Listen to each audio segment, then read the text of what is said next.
En Washington, el domingo 9 de mayo, ignorando aún los eventos violentos de Texas, el presidente Polk y su gabinete discutían las medidas a tomar respecto a México.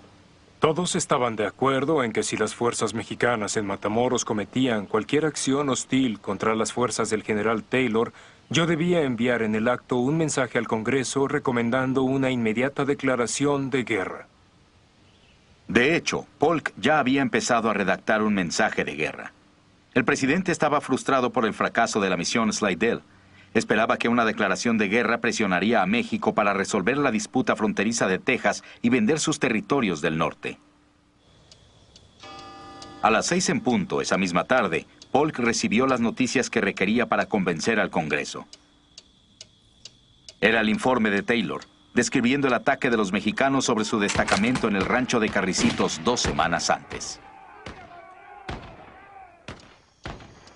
Esa noche y durante todo el domingo, el presidente se afanó en completar su llamado a las armas. Tras repetidas amenazas, México ha cruzado la frontera de los Estados Unidos y derramado sangre de nuestros nacionales sobre nuestro suelo. Dado que la guerra ya es una realidad, a pesar de todos nuestros esfuerzos por evitarla y dado que existe por actos de México mismo, estamos obligados por cualquier consideración de deber y patriotismo a reivindicar el honor, los derechos y los intereses de nuestra patria. El mensaje de guerra de Polk fue vitoreado por los expansionistas del Congreso y atacado por una oposición pequeña pero firme.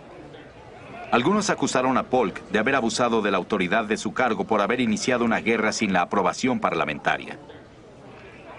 Otros se oponían a la guerra por estar en contra de la esclavitud. Temían que cualquier territorio arrebatado a México añadiría más territorio esclavista a la Unión Americana.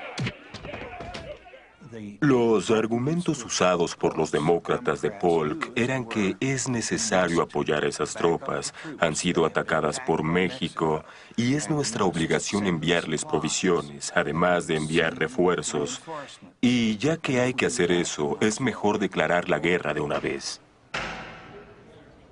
A fin de cuentas, el Congreso autorizó $10 millones y 50,000 voluntarios. Era una asignación pequeña, pero histórica. Por primera vez, miles de soldados norteamericanos serían enviados a combatir sobre suelo extranjero.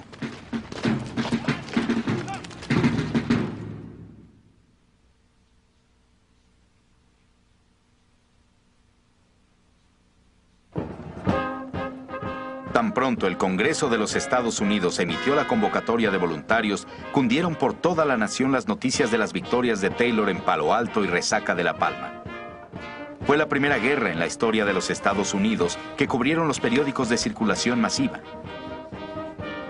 Historias como la del Álamo, Goliat y otras de la Revolución Tejana de 10 años antes habían impresionado profundamente a la gente de los Estados Unidos.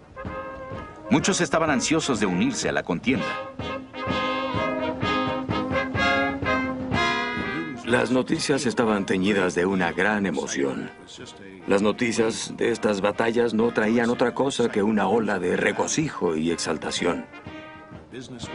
Se suspendieron actividades, se cerraron los comercios, la gente salía a las calles a celebrar y, por supuesto, tendría un efecto directo en el reclutamiento de voluntarios. Ahora los voluntarios inundaron las oficinas de reclutamiento en números que excedían por mucho las cuotas solicitadas.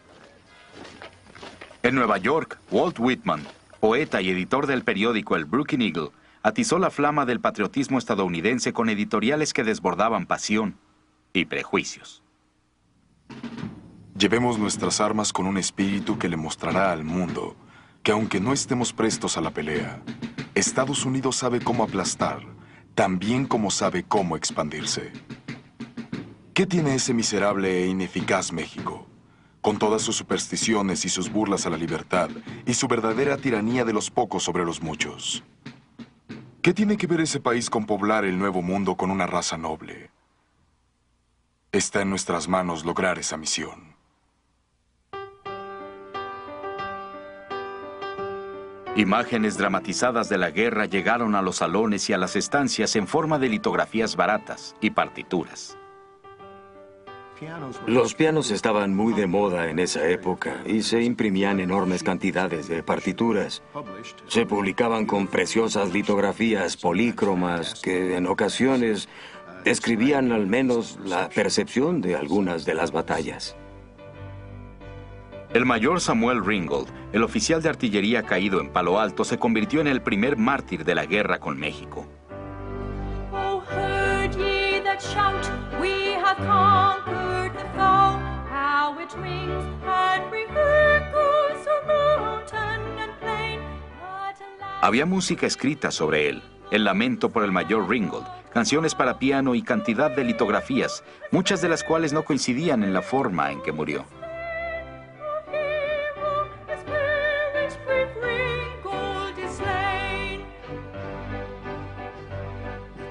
Había una sed de héroes. Se tenía la idea de que la guerra con México había iniciado una era heroica que ayudaría a fortalecer y a avanzar a la República modelo a los ojos del mundo. Ringgold tuvo la buena suerte de que lo mataran en la primera batalla. Jóvenes que nunca habían vivido una guerra se imaginaban a sí mismos continuando la tradición gloriosa de los padres fundadores de la República. Muchos vestían uniformes diseñados por ellos mismos, llevaban sus propios caballos y elegían a sus propios oficiales. Al igual que muchos hombres con conciencia civil, Jefferson Peak, de 45 años de edad, originario de Varsovia, Kentucky, organizó su propia compañía de voluntarios. Peak fue a la guerra dejando a su esposa y a sus 7 hijos para atender la granja familiar. Queridos hijos, todos deben tratar de comportarse bien y deben dar alimento y sal a la vaca 2 veces al día. Díganle a Sarán que saque al sol todos los días las cerezas y las frambuesas de mamá y que las meta otra vez por la noche. Wallace y Jeff, mis queridos hijos, vean que también pueden conducirse. Seguiré siendo su querido padre hasta la muerte. Jefferson Peak. Jefferson Peak se unió a miles de voluntarios que prepararon sus barcas y navegaron a lo largo de los ríos Ohio y Mississippi, dirigiéndose a México y a los salones de Moctezuma.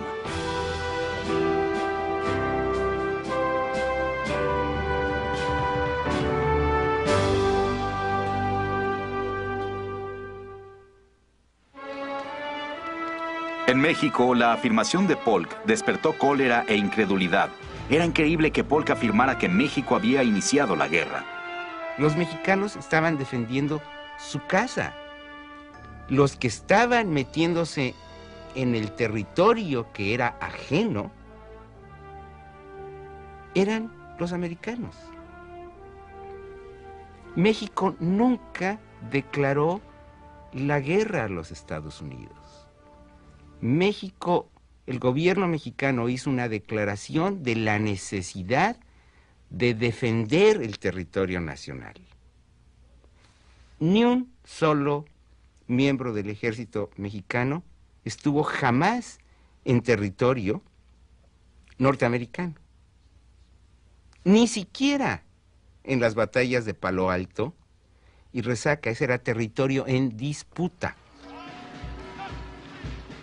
Para fines de mayo de 1846, el ejército de Zachary Taylor había cruzado el río Bravo y ocupado la ciudad de Matamoros. En Estados Unidos había quienes estaban seguros de que la guerra terminaría pronto. México probaría lo equivocados que estaban. Mientras Taylor esperaba refuerzos, el gobierno mexicano hizo un llamado a las armas. Una derrota no puede decidir esta guerra. México debe combatir hasta el final. Y en tanto quede un hombre, ese debe ir a pelear contra los injustos invasores. Semanario político del gobierno de Nuevo León.